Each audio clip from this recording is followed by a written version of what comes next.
Hey everybody, Mr. Morel here, and we are going to talk about how to write an equation when you're given a table. Now the level 1 question is basically going to talk you through all of the steps, one step at a time. So if by chance you are struggling when it comes down to level 2 questions, just go back up to the level 1 questions and follow those steps one by one. Now, let's look here. So we're given this table right here. Ooh, I love this new pointer tool. Okay, so new table right here. I'm trying to learn how to point with it. Woo! Okay, so we got that table, and we want to use that to answer questions 1 through 5. So question 1, by how much are your y values changing? Alright, let's look at our y column. Ooh, this can be a little bit tricky. So we're trying to figure out how much these are changing by. Now, if you can't look at that and know, what I'm going to recommend is that you pick any number that's not the top number. So you could pick -5, -8, -11, -14. It doesn't matter. But you type that into your calculator. So let me write that out here. So -5, for example. Let's say we picked this number. If you don't know how much that's changing by, grab your calculator, type -5 minus whatever number is above it. So if you type in -5 minus -2, that is going to equal -3. That's what your calculator is going to tell you. The y values, the y columns, are going down by 3. And it's kind of tricky. It doesn't really look like it's going down by 3 because the numbers are getting bigger. But remember, the bigger negative numbers are actually small. Okay, these numbers are getting smaller and smaller. And you could have done that with any of these numbers. So like -8 minus -5 is also -3. -11 minus -8 is -3, and so on. So our change in y is -3. Question 2, by how much are your x values changing? Same thing. We want to look at these here. If you get tricked out by the earlier numbers, maybe you look at the lower numbers, or you use that calculator trick that I just showed you. And you're going to see that we're adding 3 every time. Okay? So our change in y is a +3. You could write a positive or not. It doesn't matter. If you don't write a positive, I'm going to assume that it's positive. Alright, then we need to figure out the slope. Well, the slope is always just going to be the change in y. You see that right there? The change in y divided by the change in x. So it's going to be this number divided by that number. And we do need to simplify if we can. So -3 divided by 3, if you type that in your calculator, or if you already know, that's going to be -1. Alright, question 4. What is the y value when your x value is 0? Ooh, okay, so that's going to help us find the y-intercept. So the best way to find your y-intercept is to look at your table in the x column and find where 0 is. And it's right there. Okay, this row is your y-intercept. So the y-intercept is going to be -8. If I was asking you to formally write it, yeah, anyway, it's -8.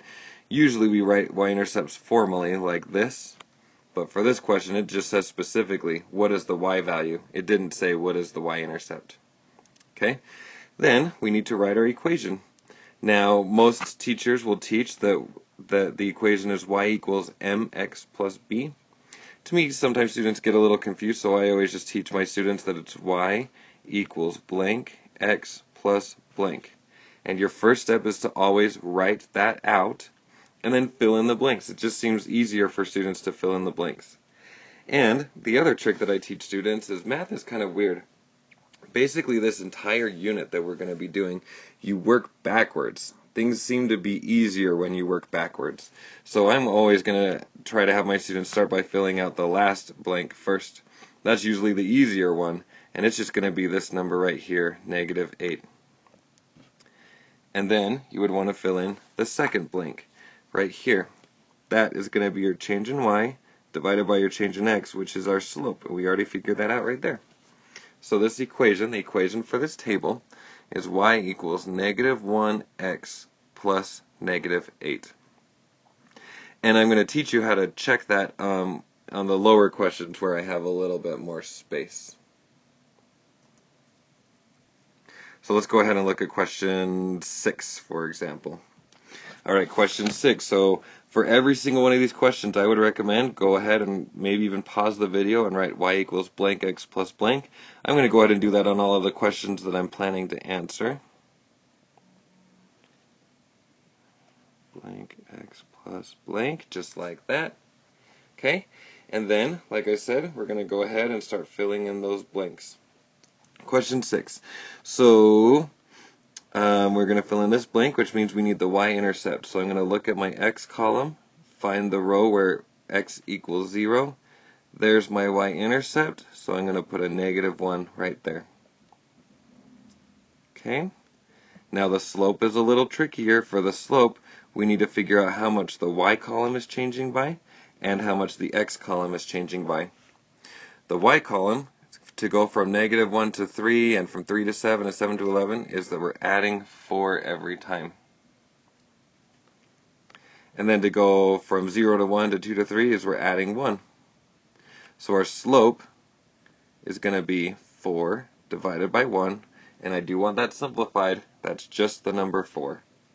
Okay, so our equation is y equals 4x plus -1, or some of you prefer to write 4x minus 1, and that is totally fine. That works. I want to take a second and talk about what that answer means and why the heck I care that you're doing that.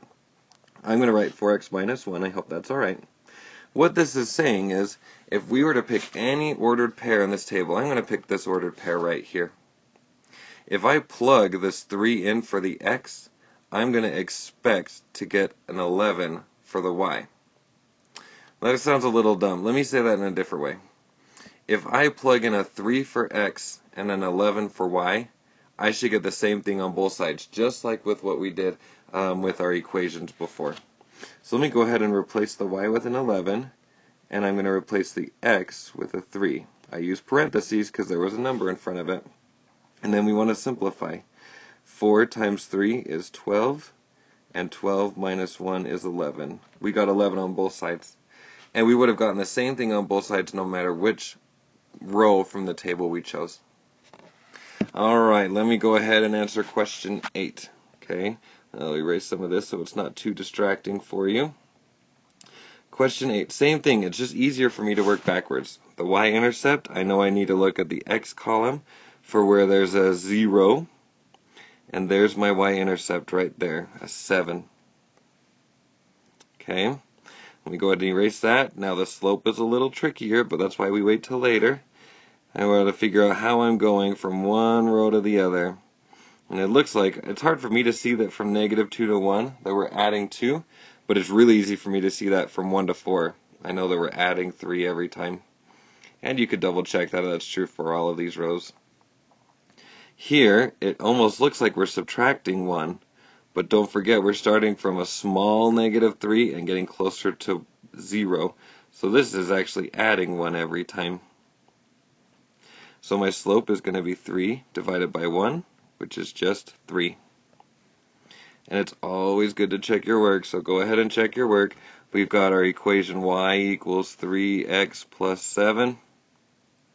I'm going to pick any one of these rows at random. I'm going to pick that one right there. I'm going to plug a -2 in for x and a 1 in for y. So 1 equals 3 times -2 plus 7, and then simplify. 3 times -2 is -6 plus 7, and then -6 plus 7 is 1. So that's really, really easy. Okay, let me just clean that up so it's not too distracting for you. And we got our last problem on this page. Fill in the last blank first. Go to the x column where there's a 0 right there. And we've got a 9 as our y-intercept. For our slope, we want to go from here to here to here.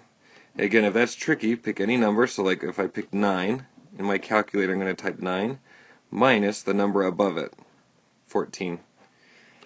9 minus 14 is -5. We're subtracting 5 every time in this column.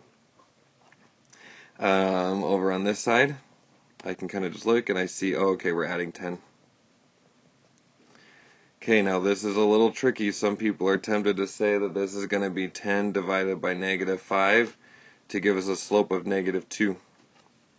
Let's do that just for kicks and giggles so that when we go check our answer you can see what happens. If I had my answer as y equals -2 plus 9, I'll do that over here. Y equals -2 plus 9, -2x plus 9. Okay. if I pick one of these rows, let's pick this row right here.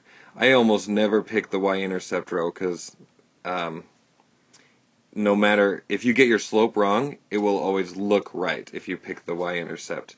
So pick a different row. So I picked 10, 4.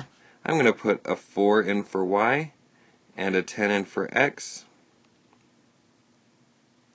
From on the side there. So 4 equals negative 20 plus 9, and negative 20 plus 9 equals negative 11, which is not right. So we know that we did something wrong. Hopefully you took a second and you caught what I did wrong. Think about what I did wrong and see if you can fix my mistake before I do. Okay? Again, we were going down by 5 here, up by 10 here.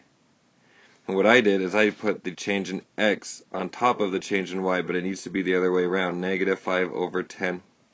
And we do need to simplify that, and that will simplify to negative 1/2. And it seems confusing now, but trust me, do not write that answer as a fraction. We need to write that as, do write that answer as a fraction. Don't write it as a decimal. And you'll see why later, okay? So our slope is negative 1/2. And I'm going to go back and recheck it using that same row. So Y equals negative 1/2 X plus 9. I'm going to replace the Y with the 4. And I'm going to replace the X with the 10. Then in my calculator, negative 1/2 times 10 is negative 5. And negative 5 plus 9 is 4. Do you see how we got the same thing on both sides? That means that we've done a good job, that we've got the right equation. Alright, let's head over to level 3 questions. So level 3 questions, I kind of tried to give you a couple of good tricks. I'm trying to trick you guys here. So let's take a look. We're going to answer question 12, and I'll give you a hint on 13 and 16, and then we'll do 17. Alright, same thing. Y equals blank, X plus blank. Y equals blank, X plus blank. Okay. Then, first things first, I want to find this number here. So I'm going to go to the X column and find the 0. But if you notice, there's a trick. Welcome to level 3. There is no 0. So what we need to do is figure out some patterns. Okay? So if there was a 0, if by chance you could see a 0, it would be right here. So our job is to kind of figure out the pattern to find out what in the world this number over here would be. Well, here we were adding 1 every time. So I just subtracted 1 to get to X. And I'm going to write that down here. We were adding 1 to go down this table. And if we add 1 to move down the table, that would mean we subtract 1 to go up the table. Well, over here, it looks like we're adding 4. So if I'm adding 4 to move down the table, I need to do negative 1 minus 4 to move up the table. And that would be negative 5. Okay, so my Y-intercept is negative 5. Then, look, we already did most of the work for our slope. Our slope is going to be 4 divided by 1, which is 4. But, because that was so tricky, we need to double check our answers. I'm going to double check down here with this row. So if we have Y equals 4X minus 5, because that's the same as plus negative 5, I'm going to replace the Y with an 11 and the X with a 4. 4 times 4 is 16. And then 16 minus 5 is 11. That was the right equation. 4x minus 5, or plus negative 5, is the right answer there. Okay, now your hint on this table is that your equation is not going to look exactly like these ones do. It's not going to be blank x plus blank. It's going to look a little differently, and it's something we talked about in class. And if you kind of look at the pattern here, and same thing with 16, look at the pattern here, even just reading that pattern or saying that pattern out loud will help you understand what that equation should look like. Alright, here we go. We're going to come down here. I'm going to give you, there's a couple of different ways to do this. You guys are level 3, so I'm going to give you a hint on one way, and then I'm going to solve this, and it's going to seem really confusing, but just trust in me, okay? Let's have a little faith. Alright, so first things first, we need to come here to find the y-intercept, and it's not here. I don't have any 0 in the x column. So one option you totally have is to fill in this table, go all the way up, 6, 5, 4. Oh, hey, look, I'm kind of doing that. Anyway, if you extend that table, or maybe you want to write it out over here, you are totally welcome to do that. That's one way. It will get you the right answer. And as long as you continue the pattern for the y column, that's good. So like, for example, on the x column, we're adding 1 to move down the table. So that means we need to subtract 1 to move up it. In the y column, you could use your calculator to check. Oh, what are we doing over there actually? I don't even know. I think we're subtracting 6. So if we're subtracting 6 to move down the table, we want to add 6 to move up the table. And you could keep adding 6 over and over and over until you get to the 0 row, and that's totally fine. But while we're here, it looks like we just found our slope. Our slope is -6 divided by 1, which is -6. Now I'm going to show you a really crazy trick that we do sometimes in math. You know how when we check our answers, we pick one of these rows. Okay, so I'm going to go ahead and pick that row. Why not? I have it circled already. I'm going to pull out my calculator because I know I'm going to need it. And kind of what I'm going to do, I'm going to call this B over here. We're going to try to solve this equation for B, just like we did back in the last unit. Only this time, I'm going to replace the y with a 13 because of that row that I highlighted. We've got -6. We know that's going to be the slope already. And I'm going to put a 12 in for x because, again, I'm just using this row right here. And then we have plus b. I want to solve this for b. But the first thing I can do is I can combine these two. So 13 equals, well, -6 times 12, if I remember right, that's going to be -70 plus b. Well, that's just a really easy one-step equation at this point. If I wanted to get rid of this -70, I can add 70 to both sides. 13 plus 70 is 83 equals b. And so my y-intercept b should be 83. But I really want to go double check that. And in fact, I want to double check it so much I'm going to pick a different row to double check. If you double check with the same row, chances are you're going to be right. But we want to check a different row.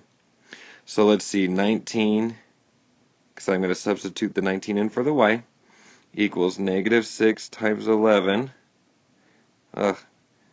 plus 83. Good thing I got my calculator nearby. Alright, 19 equals -6 times 11 is -66 plus 83. Type that into your calculator and you're going to get that 19 equals 19. We are in good shape. We found the right answer. Alright, now that same technique would work for question 15 if you struggle with 15. I mean, I think 15 is kind of easy to just look at and see. And we're going to study different ways to do this in a couple of chapters. But for now, that's 2 ways that you could solve that kind of an equation. And yep, that's all for this video. Just under 20 minutes. I hope that's been helpful. And I'll see you guys in the next episode. Okay, bye.